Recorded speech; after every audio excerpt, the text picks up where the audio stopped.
Welcome to Exiles, a Gospel of Mark podcast. We're coming to you from Grace Church in Erie, Pennsylvania, where we're taking what we learned about ancient truths and the person of Jesus into our everyday life. Check out whoisgrace.com/Mark for the sermon and resources that we're using for our conversation today. Thanks for joining us. We are just this episode and one more, right? In season 2. I think season 2. Maybe it'll be season 3. I don't really know. We'll figure it out. Whatever makes sense to you guys. Yeah. So let's real quick say who we are. And the question to kick us off, courtesy of my life group, is what is your favorite cleaning product, or what's like a miracle cleaning product that you've seen?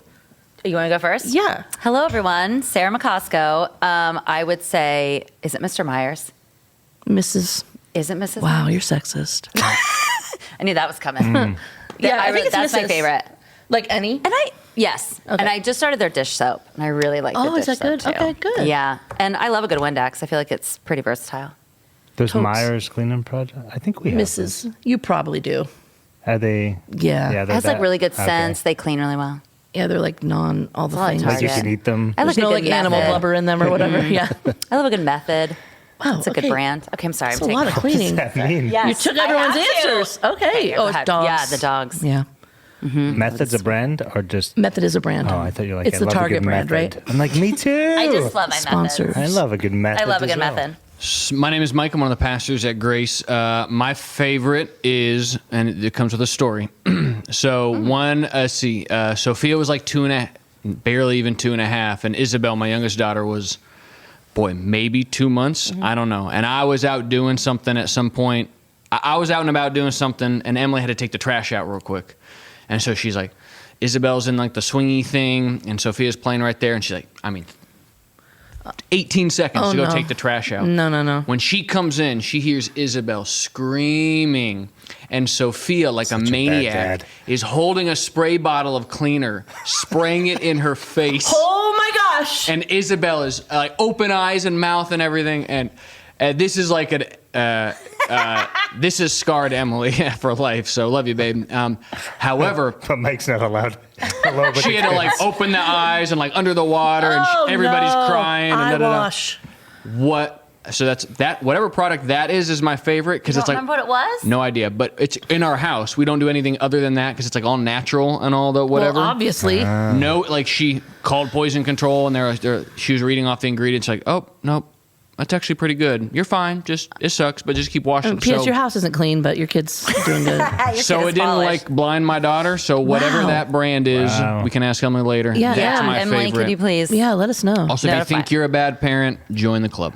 It's for real though. Those You are the are. mistakes you make. Yeah, you are. You're in. You think if you're you're a a bad parent, parent, you are. yeah. If you're a parent, you're in the bad parent club. So that's my favorite cleaning product. That's Children are you. fast. You freaking leave those kids alone for 1 second. Forget gosh. about it. Wild. I literally just said that to Nicole. Hi, I'm Steven. And I have a wife called Nicole, apparently. Not apparently. I do have a wife called Nicole. It's not me. What is going on here? Siri? Heard noises. Oh. Nope. I think silent. my watch just started talking for no reason. Oh, Listening to you. here we are. Yeah, we were literally talking about like, wow, what is going on? Take it off. Yeah, but I'm afraid he's going to talk over there, and then Put it in the we'll microwave. Throw it at the door. All right. If you're still listening, this is still listening. Exiles. My name is Steven for you. the 4th time. But Nicole and I were just talking about like having kids. It's like it goes from 0 to like 10,000 miles an hour in half a second. Yes. It's wild. We were driving. insane. Our kids go to Erie first. And we were Sponsor. sponsor. I feel like I sponsor somebody every week. Yeah. But oh my gosh, I like, you know when you like step out of your body for a second and like take inventory? I'm like, it is mass chaos in this car. Like we're trying to listen to something, we're trying to talk. The kids are in the back. They're like, Yelling. 1 minute they're happy, and then the next minute they're screaming and they're arguing, and then they're high fiving. And I'm like, there are so many emotions in this Yeah. 10-minute drive. It's like, And you get a moment of clarity, and you're like, "What is my life?" Yeah. what is going on? Cleaning product. I don't. Oh, yeah, that's I right. I have no forgot about idea. But we do have this. We have this tall white bottle. Nicole, if you're listening, you can. Tell us what it is. But it's got like purple accents. So the brand, like the color, is white and purple. be But honest. it will get out any stain. Oh. Any stain. Okay. Like I've used it a lot. Yeah. Over the years, kids poop, the whole stuff. Yeah, the whole yeah, deal. yeah. any stain, like red wine on a carpet, any stain. Like you got to get it within, you got to get the stain within, first 5 minutes or whatever. But we literally had like one of those, I don't know. These people are terrible people, but who have what are the things that the kids have and then they break it as gel? What is it? Oh gosh, the Orbeez or whatever. I don't know. Or Those slime, types of products Yeah. that like are slime. Yeah, slimes. Oh, We had. I we can't. I had, banned like, slime in my house. I can't remember if something broke, Can't but do it. anyway, we walked into the playroom and there was like this big blue puddle and it was like slime. I don't know if something broke. Yep. But it had been there overnight. Oh no. And we literally just bought this rug. And course. obviously we were like, oh my gosh, Thanks to be like, this washable. is life, vanity, vanity, vanity. Yep, Everything's vanity. everything is vanity. That's what it felt like. But we used that product and it got it all out. Yeah, awesome. Wow. Well, if only we knew what it was. Maybe we could find it. Yeah. Please This has help us been with really Google. good content, you guys. In case you don't Danielle? know what good I just content talked is, for 5 it's minutes. this. What's yours? I'm a Dawn girly. So Dawn Power Wash, this is the opposite of everything you guys use, is so awesome. Do you use on like everything? Do you clean like it the little cleans ducks and stainless stuff? steel. Dawn Power Wash That is and a good to paper know. towel. Because I have stainless steel. Okay. And it drives Once me it did that, I was batty. like, excuse me, shout out to Lisa Englert Sponsor? for telling me about that one. I would love for Dawn Power Wash to sponsor us. That would be Yeah. amazing. We just have them displayed. And then, yeah, I am a duck. Like, You clean the little duckies? well, no, I just learned yesterday, actually. That's why this is on my mind. It like for stains, if you use the like actual Dawn soap that they use on the ducks, gets anything out, like fabric wise. But Dawn Power Wash surfaces, whew, amazing. Never knew that. Left a pan on the stove too long, come back in a minute, it's gone. You're good. Wow. So Actually, I'm going to try it. anyway, that was fun. Convenience. Yeah. Yeah. Okay. It is convenience. It probably is chemicals or whatever, but I'm not 100%. going to spray it in Dax's eyes, but Or mouth. or Argument. mouth. We'll get those products for you if you care. You probably don't. This was fun. All right. Hey. Okay. So, speaking of telling us the names of products and stuff, we got a cool email. And I'm not going to share like all the email because it's personal and everything, but I just wanted to use that to like tell you guys, like, if you do have questions for us, or if you just have like things you want to get off your chest, if there are things that maybe we say and you're like, what? No, like, you don't have to agree with us. I think if the four of us really got into it, there are things we 100% probably disagree on. But the point is, we can have conversations about it. And so we really do welcome that. And this email that we got, I'll just do a couple of highlights from it and want to get your guys' thoughts too, because I thought these were maybe a little bit more universal, like from what that person submitted. I'll quote one thing, and the rest of the things I'll just do a couple, just paraphrase. But this person said, we had talked, I think 2 weeks ago, about the earthly good thing not being the full prize, but Jesus is the prize. And this person wrote, what do we do when it doesn't seem like Jesus is a very good prize? Yeah. And, you know, I'll start just because I've thought about it probably longer than you guys, but I don't want to blame everything on being American, but for me, this is an Achilles heel for us, because if I'm being honest with myself too, like, I have a lot of comforts. I have a lot of things that I'm happy about. And sometimes it could be really easy to be like, why would Jesus be a better prize than that? I like what's going on here. I get that sentiment, I guess is what I want to say. It's so. Yeah, I can relate to that for sure. I think that's a really honest comment and question that I think most people are afraid to ask, Sure. Yeah. to be perfectly honest. Yeah. But yeah, I think about that. So when I think about death, I've always envied or felt disconnected from the Christians that are like, I'm okay to die. Yeah. I'm like, no, I'm not. I really like it here. Yeah. You know, and that, you know, because then the natural response of that group is that you don't have enough faith, and, you know, Yeah.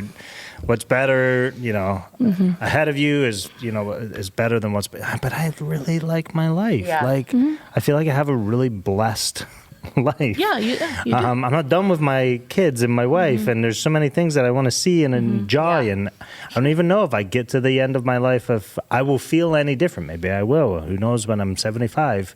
But like, there was something that hit me. The other Derek was actually talking. It was when Tim Keller passed away, and Derek was telling me a story. He read an article about somebody who was with Tim Keller as he was passing, and Tim Keller, he always says something profound. Oh, right? he's a genius. But he said the simple phrase. He was like, "Well, that's it. That was my turn." Oh man. And like that continues to play in my head. Like, Yeah, that was my turn. Yeah. he's like, well, that was my turn to make a difference, leave a mark on their life, leave a legacy, Yeah, and he all did. the things. And like, I'm like, whoa.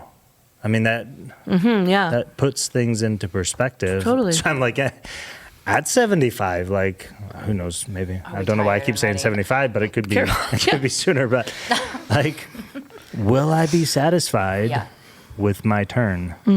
You know, and so I think to that point, I think there's some introspection that has to happen as well. Like, why are we not satisfied? Oh yeah. With the idea of Jesus being a prize as well, is it because we still have stuff to do? I don't know. I'm just Yeah. talking, No, you're fine. it Yeah. makes talking off the sense. cuff. Yeah, you just can talk. Yeah. thinking out loud here. Yeah, but that's all right. I relate to that question 100%.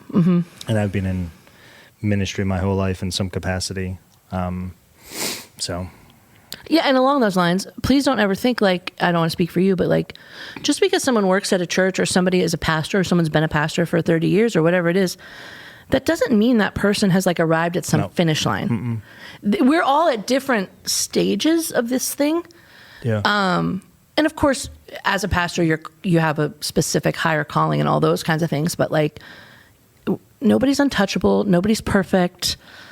A lot of the things, I know for me, like I find myself talking about things in a way that I hope is helpful. And I think sometimes that can come across as me saying, I have done these things. And that's not my intention. That's really if I've good. done them, I'll say it. But I don't want to try to be helpful in a way that makes people think that I'm perfect or inauthentic or Yeah, that's really good. There's No this, doubts. this song, Worth It All, when I finally reached the end, and I'll say it was worth it all. you're going to have to sing it. No, I'm for not me going to- to do okay, that. shoot. Nobody wants that. But that song, when I moved from Scotland, you know, as you get older, you get different perspectives. But when I Yes. moved from Scotland, like I would hold on to that as a hope, but I would almost cling to it in confidence. But as I get older, I cling to it with less confidence. And I say that because my parents are now 75 and 74. And like, Yeah. was it worth it? I've been here 15 years. I mean, that's 15 years of memories I've missed out on. Yeah. 15 years of laughter I haven't had. Yeah. You know? And so, you know, when she asks a question like that, that's where my brain goes. It's like, I mean, I've given up a lot, Yeah. you know, that I'll never be able to get. I'll never Right. be able You to made get. a choice. Yeah. Yeah. The choice was made. And so I hope when I get to the end that it will be worth it. And I believe in my heart that yes, that will be true. Yeah. But, you know, as she asks, there's still that question. Yeah, it's fair. You know? I think there is that question is probably. I think every Christian asks that question. Yeah. Yeah. I ask that question today. I will probably ask that tomorrow. I will probably ask that the next day. Is Jesus worth it? When I'm in emotionally charged situations, when I'm in, Paul dwelt on this question. When he's like, those of us, if Jesus didn't rise from the dead, then we're the most of all to be pitied. Yeah. If this Jesus thing, if this prize doesn't turn out the way he thinks it is, then we're actually pitied. He must have had in prison thinking about, is this worth it? Is this real? Yeah. Like I've thought, like, what if this whole thing is made up? And I'm just, those are things that I come to. What I think is cool about that, asking that question, I think God is concerned with the ends, although he's clearly taken care of that. We can read Revelation to see how it ends, but he is just as honored and glorified in the means and the journey, maybe even more so than the destination. So even the fact that this person is asking that question and wrestling with that, I think that's a God-honoring, God-glorifying question to wrestle with. Yeah.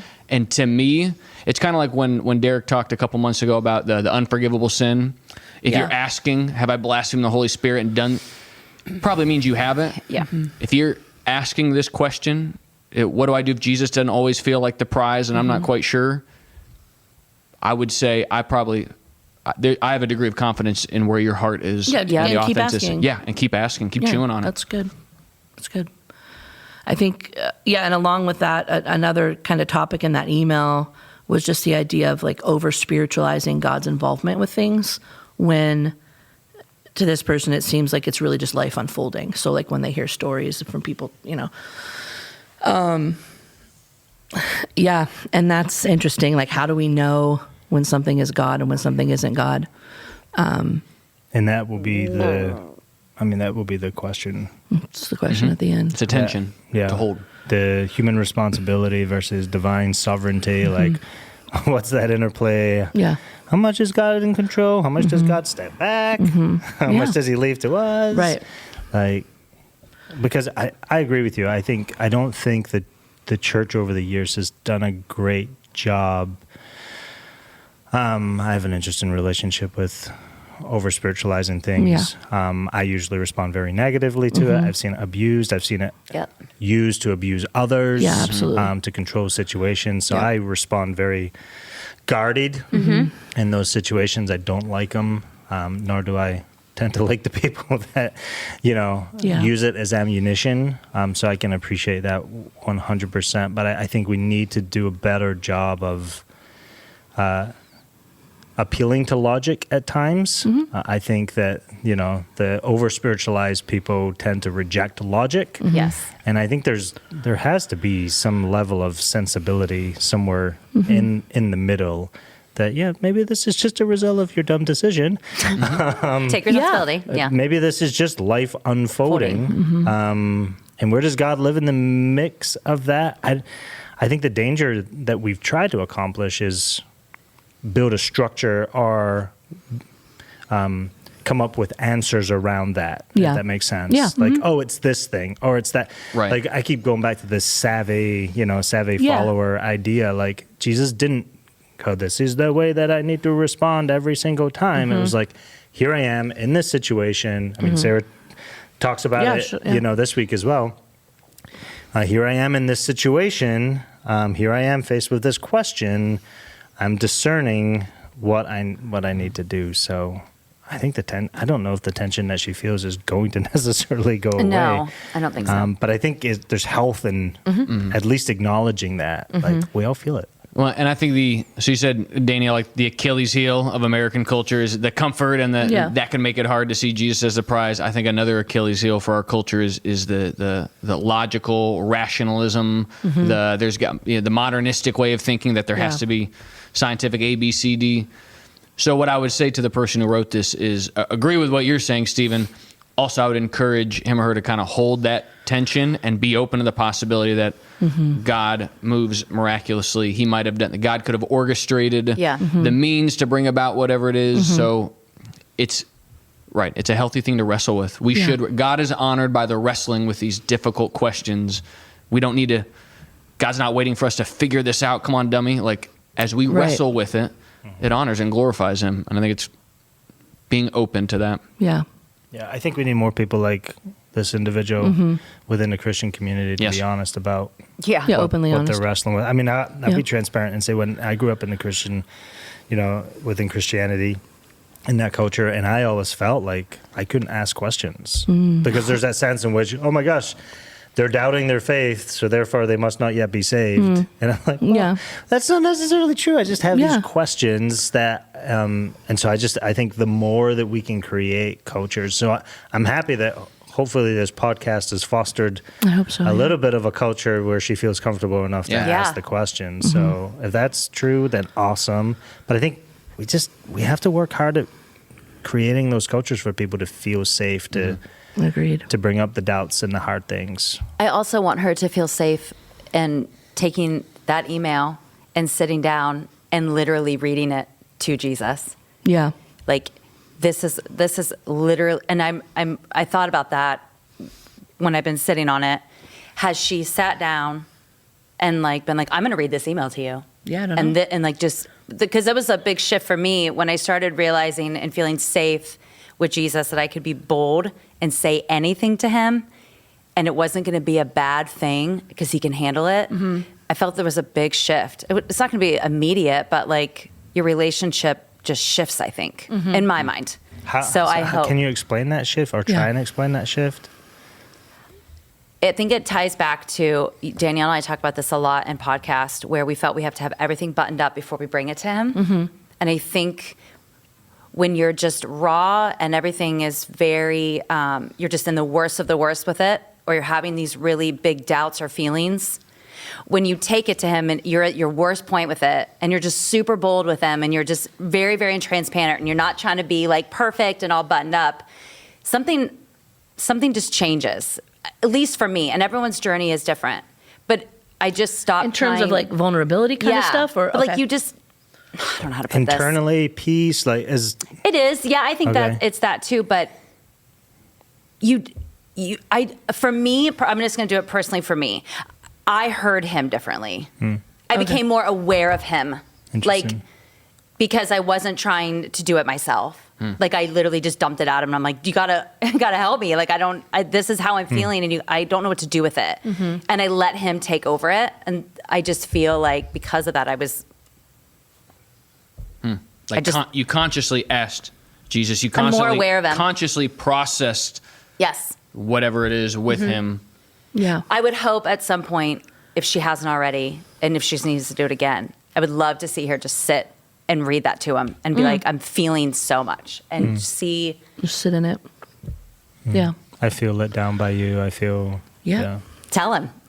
Just tell him. And I mean, I don't want to put words in your mouth, but that's a good point too, is that we can have doubts, we can have these discussions, we can have all these things like we're all saying, but we also can choose a perspective. Yes. We can choose a posture. So you can choose a posture of having all these doubts and things and leaning in to Jesus, or you can have a posture of backing away or leaning back and having that. And this is not to over spiritualize, but for me, and this is not like, oh, I'm like awesome. I lean in with it. Intentionally. Like, I'm going to have this perspective. I believe Jesus is who he says he is. I believe what he says is true. I am still not okay with these 5 things. Yep. And here's the thing. I don't want to get emotional. This is hard. Like, this life is very, very difficult. And so like for me, for example, I've been going through all these health things, and I have this, I don't want this to be a cancer podcast, okay? But I have this cancer diagnosis. And so that is not easy. No. It is not. It is very, very difficult. And I'm not over spiritualizing. I'm just being honest when I say I feel myself raging about it, but I also physically feel myself leaning on Jesus. And I don't mean that in like in an over spiritualized way. I mean it in just like, this is how I've chosen to walk through it. Is it making it better? I have no idea, because I don't know what it feels like to do it the other way right now. But being able to go to him with that rage, does it help you? Oh, yeah, that rage? of course. Yeah, of course it does for me. It's taking that weight off of yourself and putting it on him, which is what he wants. Right. And it helps you with that rage. Right. And yeah, there's millions of people going through millions of different things. And so, again, I just don't want anyone to think that we're like, oh, just do it like this and everything's great. No.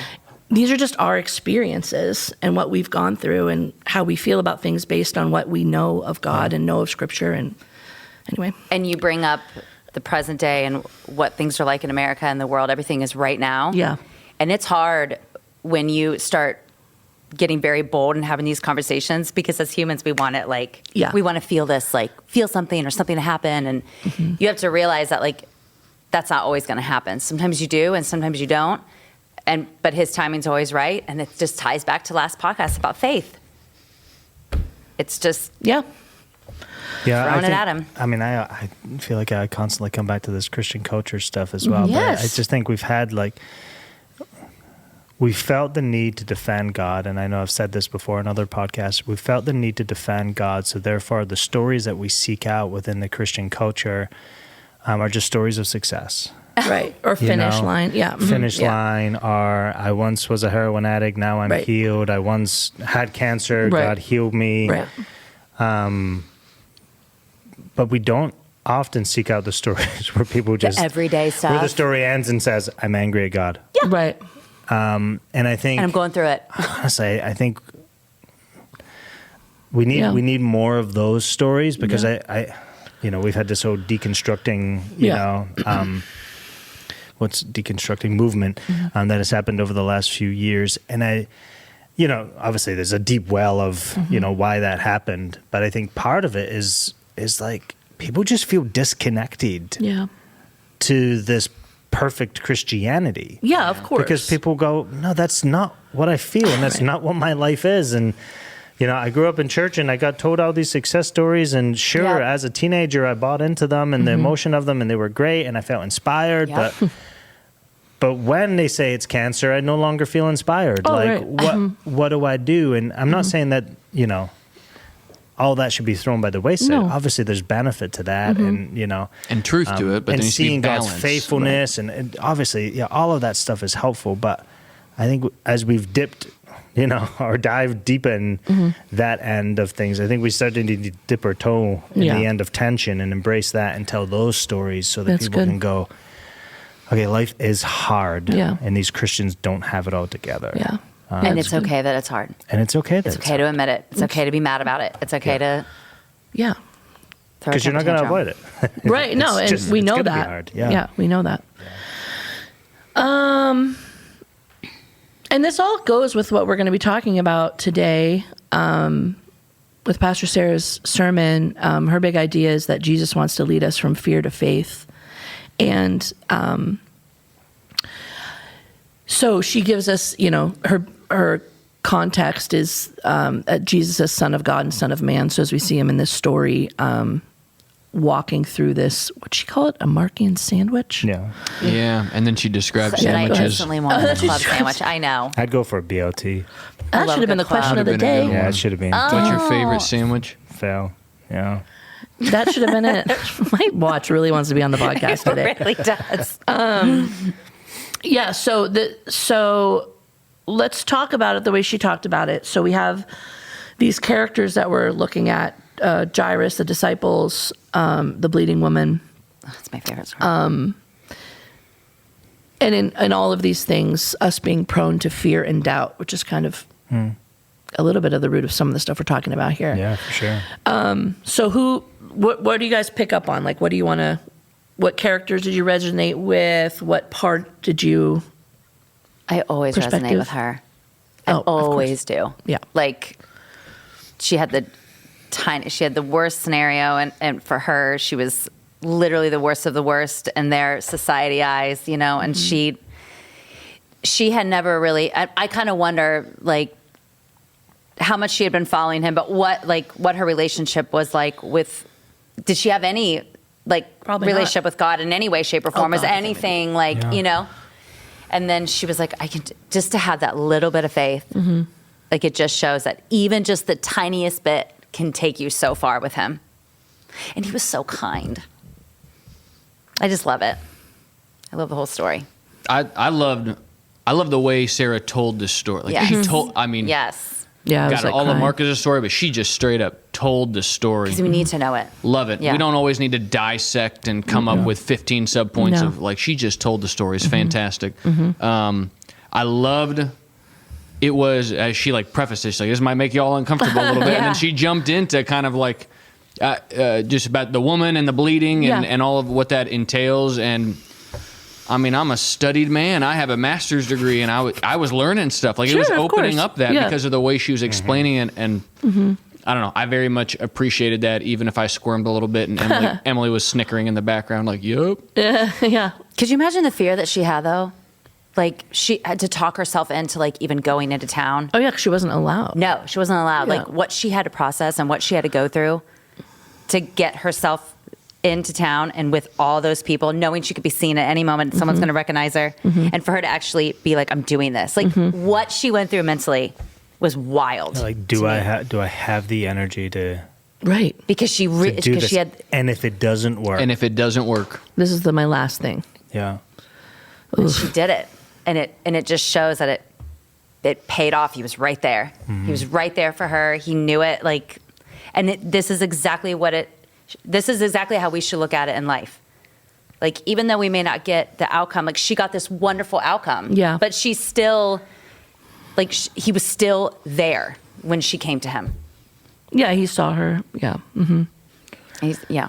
And then, you got to love the disciples. We're like, what are we doing? What are we doing? Who do I identify with? Yeah, that would be me the for disciples. sure. Yeah, you're on a mission, right? I like Secret Service. Like, let's do this. Like, back up. Jesus is coming. Like, I got to go clear this crowd out. We got a healing. What the heck are you doing?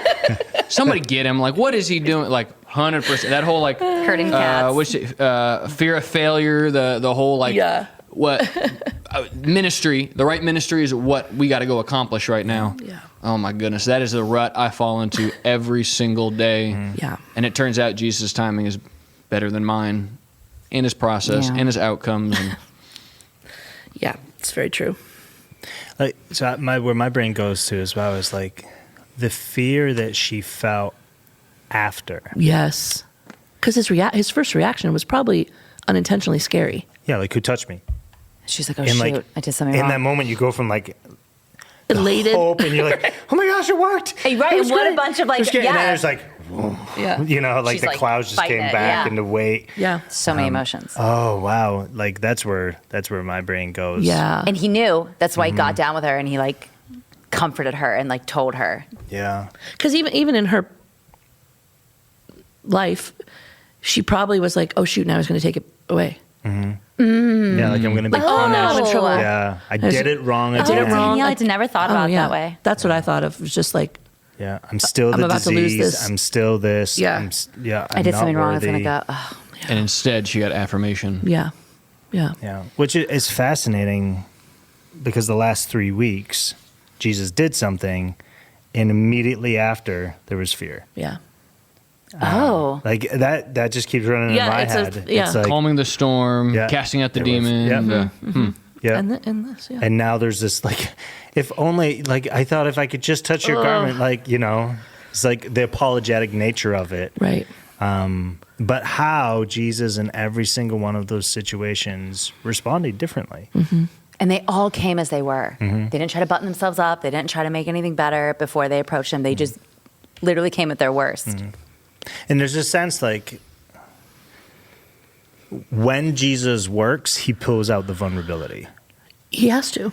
Yeah. Because like what you said, they came as like their natural response. Yeah. Like when Jesus truly works, you can't, unless your heart's hard, you can't like manufacture your response.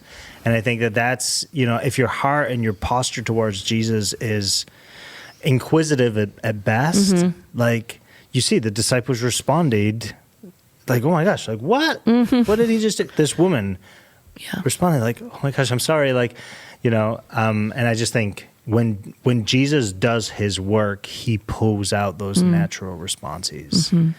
He pulls out that vulnerability and he meets it where it needs to be met in such a beautiful way. It was, Whether it's teaching, whether it's comfort, whether it's compassion, whatever it is, he meets it in a way that he knows best how to. That's good. And they had to, and the woman had to kind of overcome again all the taboos that would put on her and her own thoughts and feelings and whatever. Jairus, right? Yeah. The local synagogue leader had certainly heard. Think of what he had to overcome in his mind, 100%. culturally, emotionally, so to approach Jesus. And That was a big risk. there was a stepping out. They both demonstrated faith because there was a stepping out. Yes. But Jesus met them in that vulnerability, in that vulnerable spot, and that's. And there's a thread of desperation through all Yes. of these stories as well, right? That in desperate situations push you to a place. I don't want to say where you have to give Jesus a try because I think that's minimizing it. But it's for Jairus, I it know what was you like, mean. if my daughter wasn't dying, I'd probably be like the Yep. rest of these guys. Right. But here it is. My daughter, I have no other Yep. option. The woman, I have no other option. The disciples in the boat, I have Yeah. no, No other other option. option. The demoniac, no other option. Yeah. Right? and then Jesus shows up, and And he's I the option that fixes I just them. think I think there's such a profound truth there. I think about the woman too. Like when Jesus said, "Who touched me?" She went from being a social outcast lurking in the shadows To the spotlight. all eyes. You know, obviously, a creative person. So I think, what would that look like on stage? You know, like, totally. you know, everything else blackout. Yeah. Spotlight. Spotlight. And then everybody started leaning in. And then they over realized her. who she was. Oh. And they didn't Sarah say something like when they realized it, they all like scattered. They you all could kind of pushed imagine that back. would They be were the like, case. Because "Whoa," of the like- laws, and they would have just. Because Yeah, I'm like sure she was that. known. I'm sure she was She like was known. right there alone.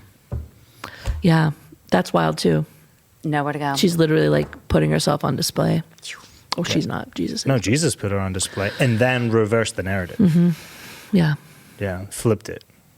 Which is like, whoa, Yeah. yeah. wait a minute. Yeah. Yeah. Yeah, it's like everybody left going, she's okay now. Yeah. Yeah. Like trying to process it. Yeah. She's trying Yeah. to process it. Everyone's trying to process it. Yeah. And also, like, I don't remember if Sarah said this or I just thought this. So credit to Sarah if it's a Sarah thing. But, and he helped her and he did what you said. Like, he kind of flipped the narrative, shone a light on the situation. He's helping her and he's helping Jairus' daughter. It's like two people in society that are kind of like, I don't know, not who cares, but like, don't worry about them. They're disconnected from reality. Yeah. In a lot of yeah. a lot of sense. Yeah. And like, why are you helping this woman? There's more important people you could help. Yeah. And then Yeah. even for Jairus, like, well, it's just his daughter. It's not like his son is dying. And don't we do that Do you to know what I mean? ourselves too? Yeah, I'm not in the first important enough. century, Why that's would an he? interesting thought. Yeah.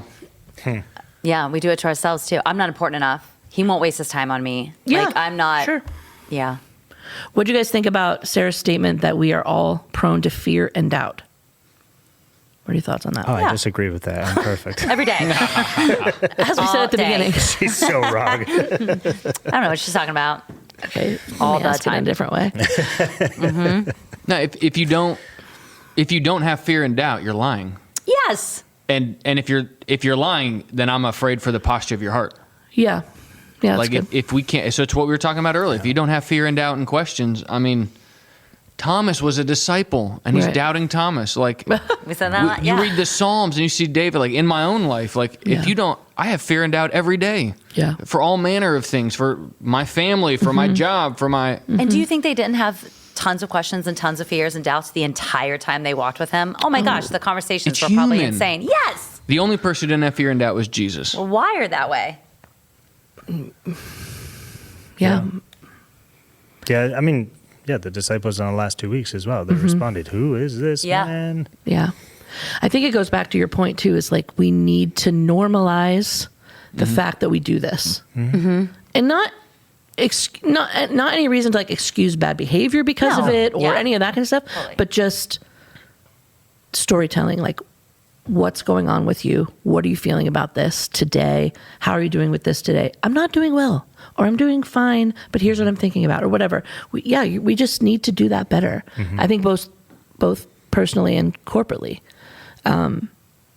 because it's fine. I Yeah. think I don't want to obviously speak for God. I think He would rather us argue with Him Yes. every day than just back away. 1,000%. Because those Right. conversations I are going to feel- take you so far. Yeah, we can just tell from His character Yes. that that's what He would want. I And think he's- what's interesting he's is patient, that so. he handpicked the disciples, Yeah. right? You know what he's. Yeah. And depending on your theology, he chose us, right? Right. But he handpicked these disciples. Like, it's not like they were given to him. Right. Right. He chose the zealot. Right. He chose the tax collector. Yep. You know, he chose the regular fisherman. Yep. Like So we could all relate. Yeah. yeah. So there's this sense in which, yeah, he didn't pick the perfect bunch of people. He did pick them. You know, we've done movement of misfits already, but he Yeah. picked the misfits. He did. For that very reason. So he fully he doesn't intend that road to be plain sailing and easy Yeah. and smooth all the way. No, he intends it to be rocky and inquisitive and doubtful and Yeah. angry at times. Yeah.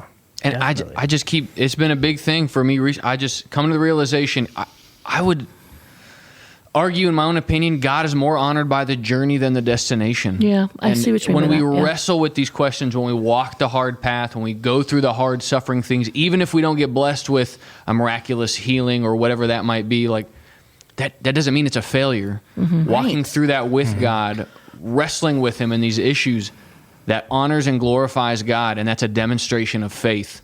Even if the end state isn't some buttoned up little thing. And we especially don't need to get it all buttoned up before we come to him. Right. Absolutely not. And very simply, why are we trying to hide something or not bring it to him when he already knows anyway? He already knows. So why, Touché. why are we fighting it so much? Like, he already knows everything. He already knows what's going on with you. And then just, why fight it? Right. Could be that simple. There's this, I believe, like the root of a lot of it is just pride. There's just different levels of pride in all of us where, for me, like, I want to be self-sufficient. I want to be like competent. I want to be all these things. But he didn't really ask me to do it. No. So yeah, I think sometimes I think Sarah made this point too about the disciples, like,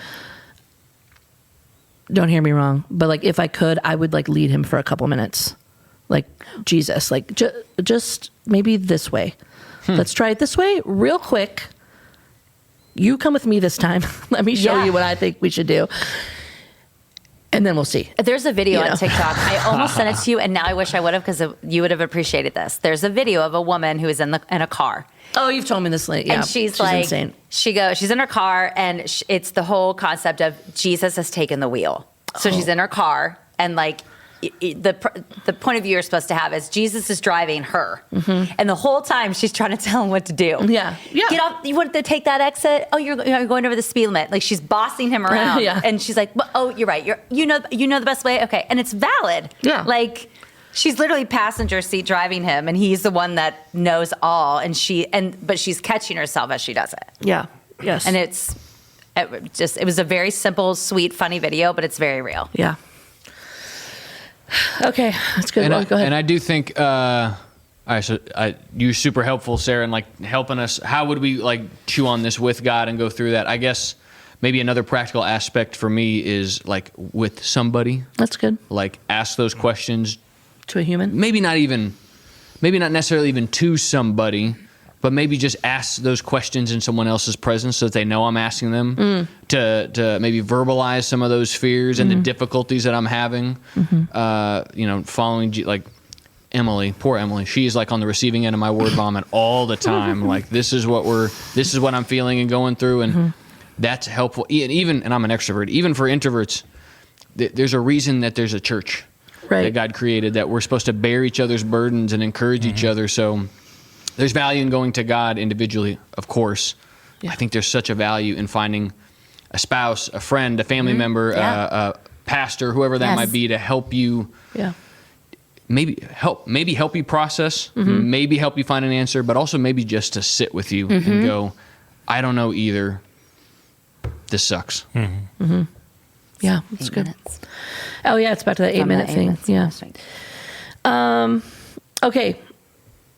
We're at our time, so let's talk about today's discipleship question. How does this picture of Jesus compel me to live differently? And then also, Sarah has a couple extras, which are really good. How is he changing my perspective? Or if you're in your chair time, like how do you want to change my perspective? Can you show me a different perspective? That's another way to ask it. How is he moving me from fear to faith? How are you moving me from fear to faith? Yeah, those are the questions. I think I'm going to have a day where I'm just like thinking a lot today. Yeah. But thank you guys for joining us. Hopefully this was okay. This was a little more like discussion-y than like super, super practical for you. But hopefully it was helpful. And if you have questions or anything, like we said at the beginning, that you want to submit, please do that. Please. At whoisgrace.com/Mark. You can also, like I said at the beginning, find the sermon there, studies, materials, all kinds of things. And we'll be back next week where we'll conclude this season, whatever season these 5 episodes are. I think it's 2. Thank you guys. Have a good day. See ya. Bye. Bye.